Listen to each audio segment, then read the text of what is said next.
Buxoro ko'chalarida oq Zikr 001 bilan bit berib turgan Qurbonov Ali akamiz. Assalomu alaykum. Nima ish qilasiz? Blogerman, kiyim-kechak do'konim ham bor onlayn. Hozircha 20 kun ichida o'sha открытиеsi qilib magazin ochaman. Necha yildan beri shu blogerlik bilan shug'ullanasiz? 3 yildan beri. Oyiga necha pul daromad qilasiz? Hozircha 3000, bundan oldin где-то 7000 chalar chiqib qolgandi. Toshkentda ijod qilgan paytlarim. Oxirgi marta o'zingiz uchun xarid qilgan eng qimmat narsangiz nima bo'ldi?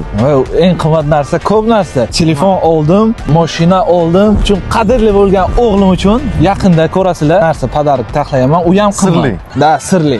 Eng qimmati baribir orqada turgan Zikr 001 bo'lsa kerak. Da, mana shu. Zikr necha pulga tushgan? 52 mingga tushdi, 50 mingga berdilar. Nomer esa alohida tema. Nomer necha pulga tushdi? 3 ta 8. Bu nomer olganimga 5 yilcha bo'lib qoldi. 2800-3000 dollarga olganman o'sha payt. Hozirgi yoshlar mana shunaqa mashinalar olish uchun men tavsiya berib bilasiz. O'rinda ota-onasining duosini olsin, ichib, qizlar bilan vaqtini o'tkazmasdan ishlasin, Xudodan so'rasin bo'ladi. Bular hammasi topiladigan narsalar. Bu Soqqabay Shuhrat G'afurov, hoziroq obuna bo'lib qo'ying. Keyingi mehmonimiz balkim siz bo'lishingiz mumkin.